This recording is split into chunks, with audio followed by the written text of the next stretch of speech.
बिहार में मतदाता सूची के विशेष गहन पुनरीक्षण यानी एसआईआर के बाद चुनाव आयोग अब उत्तर प्रदेश और पश्चिम बंगाल समेत देश के 9 राज्यों और 3 केंद्र शासित प्रदेशों में एसआईआर करवा रहा है। इस प्रक्रिया के तहत मतदाता सूची की गहन जांच की जा रही है और इसे नए सिरे से तैयार किया जाएगा। हालांकि इस प्रक्रिया को जमीनी स्तर पर लागू करने वाले बीएलओ यानी बूथ लेवल ऑफिसर्स की स्थिति और उन पर काम के बोझ को लेकर अब सवाल भी उठने लगे हैं। बीएलओ को इस काम के लिए घर घर जाना है, उन्हें गणना पत्र भरवाने और जमा करवाने हैं। लेकिन इस दौरान उत्तर प्रदेश के कई जिलों में बीएलओ और अन्य कर्मचारियों के खिलाफ काम में लापरवाही और आधिकारिक आदेशों की अवहेलना के आरोप में मुकदमे भी दर्ज किए गए हैं। दूसरी तरफ मतदाता सूची के पुनरीक्षण में लगे बीएलओ का कहना है कि उन पर काम का बहुत ज्यादा प्रेशर है, बहुत ज्यादा दबाव है। इसके अलावा यूपी में काम के दबाव के चलते बीएलओ की मौतें और आत्महत्या की खबरें भी अब एक राजनीतिक मुद्दा बन चुकी है। इस मुद्दे को लेकर कांग्रेसी नेताओं ने क्या कुछ कहा है वो भी सुनिए।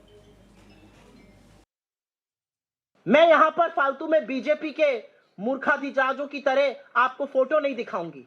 मैं आपको सिर्फ एक तस्वीर दिखाऊंगी और उस तस्वीर को देखकर इस देश की आंखें नम होनी चाहिए। ज्ञानेश गुप्ता और नरेंद्र मोदी का सिर शर्म से झुकना चाहिए। 26 बीएलओ की मौत हुई। मौत का मंजर हमारे बीएलओ के सिर पे मंडरा रहा है। एक डेडली एसआईआर हो रही है। यह तस्वीर मायने रखती है। मैं फिर पूछूंगी आपसे, फालतू के मुद्दे उठाकर मूर्खता में आप मुद्दा बनाने की कोशिश जो कर रहे हैं वो बिल्कुल विफल प्रयास है। ये मुद्दा नहीं बन सकता है क्योंकि ट्विटर ने खुद क्लैरिफाई किया है। जिस तरीके से जिसको कहते हैं चारों तरफ से दबाव डाल के कम समय में, जिससे आदमी को मतदाता को सही तय तक पहुंचने में, शादी ब्याह का सीजन है,